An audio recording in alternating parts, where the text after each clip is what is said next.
शिव महापुराण की कथा कहती है, भगवान शंकर का अनुमोदन करता है कि आपकी जो भक्ति है, भगवान धन से, संपदा से या सत्ता से या वैभव से या दौलत से भगवान कभी नहीं रीझता। अगर भगवान को चाहिए तो तुम्हारा केवल निर्मल मन चाहिए, भगवान को और कुछ भी नहीं चाहिए, तुम्हारा केवल मन। उसके सिवाय भगवान तुम्हारे वैभव से, तुम्हारे पास में कितनी गाड़ी है, कितना बंगला है, कितना धन है, कितना वैभव है, कितनी सत्ता है, कितनी दौलत है, भगवान को उससे कोई मतलब नहीं। भगवान को अगर मतलब है तो केवल तुम्हारे मन से मतलब है। शबरी अम्बा के दरवाजे पर भगवान गए, क्या दिया शबरी अम्बा ने? भगवान को क्या प्रदान करा शबरी अम्बा ने? केवल एक झूठे बेर, और झूठे बेर के सिवा भगवान कुछ ले भी नहीं रहा है। अब तुम शंकर जी को क्या देते हो? अगर शबरी अम्बा ने भगवान राम को झूठा बेर दिया है तो आपने कौन सा? अगर शबरी अम्बा ने भगवान राम को झूठा बेर दिया है तो आपने कौन सा अच्छी चीज दी थी भगवान को? जल दिया वो मछली का झूठा था, दूध दिया वो बछड़े का झूठा था, फूल दिया वो भौरे का झूठा था, मिठाई बना कर दी वो चींटी की झूठी थी। तुमने दिया क्या? और ये मनुष्य का शरीर दिया भगवान के चरणों में, ये भी तो झूठा है। फोन पे तो तुरंत कह देता है, माता तारे बिना एक बिना नहीं रहूं, एक मिनट नहीं रहूं, तेरी तो मुझे बहुत याद आए। और भगवान के पास जाए कि तुम्हारे बिना मेरा कोई नहीं है। भगवान के रेंदे रे झूठेला। भगवान भी कहते काहे को झूठ बोले? अभी फोन पे बोल रहा था, मेरे को थारी याद आ रही, तेरे बिना एक मिनट नहीं रह सकता, तू तुम्हारे हृदय में बसी, ने तू तुम्हारा चित्त वृत्ति में बसी। और मंदिर पहुंचा ने अगरबत्ती लगाते लगाते बोला, तन मन धन सब कुछ तेरा। भगवान के आ गया भेरू झूठेला। भगवान की सोचा काय आया।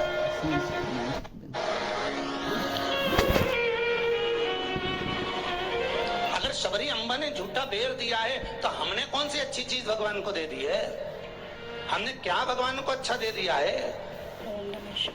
हम भी तो झूठा ही दे रहे हैं। पुष्प दिया वो भी झूठा था, जल दिया वो मछली का झूठा था, दूध दिया वो गाय के बछड़े का झूठा था, मिठाई दी वो चींटी की झूठी थी। हम जो परमात्मा को दिए वो सब कुछ झूठा था। यहाँ तक हम भगवान का जो स्मरण भी कर रहे हैं, कई लोग भगवान के मंदिर में बैठकर घंटों तक माला पकड़कर भी अगर भगवान के मंदिर में बैठकर भजन कीर्तन स्मरण कर रहे हैं तो वो ये सोचे कि नहीं ये सत्य है, तो उसने उसमें भी छल कर दिया। थोड़ी देर तक तो मन लगता है, उसके बाद ये चित्त, ये व्यक्ति, ये मन कहीं ना कहीं डोल जाता है। इस मन को लोग कजन कहां लेकर चले जाते हैं। बड़ा बड़ा कठिन है महाराज, ये बड़ा कठिन। ये मन बड़ा चंचल है, कैसे तेरा भजन करूं, जितना इसे समझाऊं उतना ही मचलता है। भोलेनाथ हे शंभु, हे त्रिकालदर्शी, हे कैलाशी, हे अविनाशी, हे शिव, हे करुणा सागर। ये चित्त, ये मन, ये वृत्ति बड़ी चंचल है।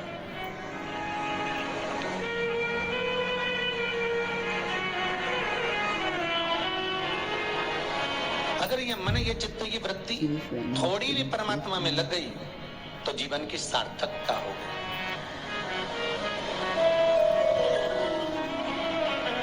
ब्रह्मा और भगवान विष्णु दोनों मिलकर मंथन कर रहे हैं। और एक बात बहुत ध्यान से सुनना, शिव महापुराण के इस चरित्र को याद रखना कि ब्रह्मा और भगवान विष्णु ने मंथन किया, और मंथन किया तो शंकर भगवान के शिवलिंग को प्रकट किया।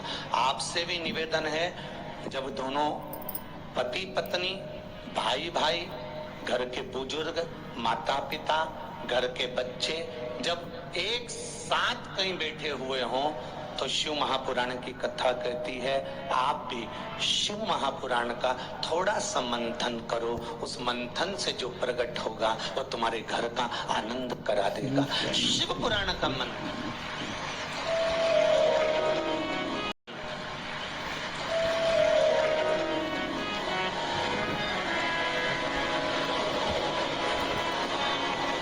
थोड़ी देर अपने माता पिता के पास में जाकर बैठा करो।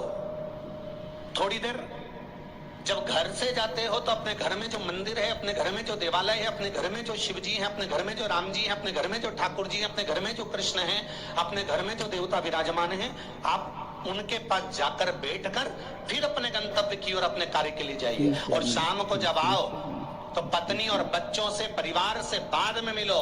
सबसे पहले अगर दुकान की चाबी भी लेकर आए हो, थोड़ा सा धन भी लेकर आए हो, थोड़ा सा सामान भी लेकर आए हो, थोड़ा सा व्यापार का कुछ चीज भी आप लेकर आए हो, तो सबसे पहले जाकर भगवान के मंदिर में जो आपके घर में है उसके पास में बैठकर उसको बताया करो, आज मैंने व्यापार करा उसमें ये लाभ हुआ, आज मैंने व्यापार करा उसमें ये हानि हुई, और आपकी कृपा से आज मैंने दुकान, व्यापार, व्यवसाय आज का पूरा करा। हे देवाधिदेव महादेव, हे मेरे ठाकुर, हे मेरे कृष्ण, हे मेरे राम, आज भगवान की कृपा, आपकी कृपा बहुत बनी रही और मेरा सब कार्य सफल हुआ। बाबा को प्रणाम करो, नमन करो और फिर अपने माता पिता, परिवार, कुटुंब, कबीला जिससे मिलना है मिलो, फिर मिलो।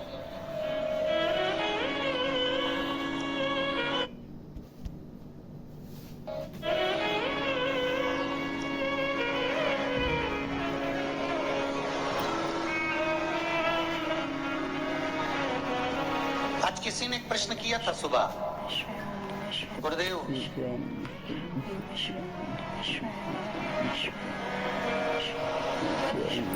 अगर भगवान के मंदिर जाना है हमको और शरीर में अगर कष्ट है, शरीर में अगर रोग है, शरीर में अगर बीमारी है, शरीर में अगर दुख है, शरीर में अगर कष्ट है, तो क्या नहाना जरूरी है?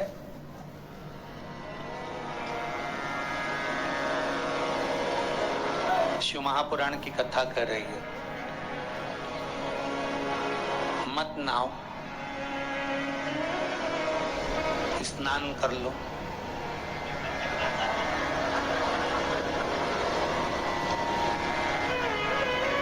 मत नहाओ, स्नान कर लो। नहाने में और स्नान में जमीन और आसमान का अंतर है। बाथरूम में गए, साबुन लगाया, शैम्पू लगाया और ये सब लगाने के बाद में तुमने जो तुम्हारे ऊपर पानी उंडेला, इसको नहाना कहते हैं। ठीक है? जो तुमने साबुन लगाया, शैम्पू लगाया, पानी डाला, उसको नहाना कहते हैं। और मंदिर में गए अर्थात आप बाथरूम में ना जाकर भी सवेरे से उठे और उसकी भक्ति में लीन होकर दिल से उसको याद कर कर और मान लो मुंह धोकर भी भगवान के दरवाजे तक पहुंच गए तो उसको स्नान कहा जाता है। कर लिया ना?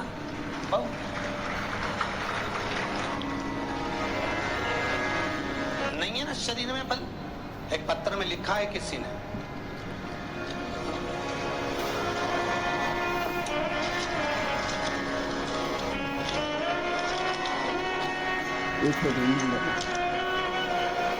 मैं बदनावर धार के पास बालोदा में रहती हूँ। मेरा नाम शांति बाई कुमावत है। कहीं बेटी हो तो खड़ी हो जाए।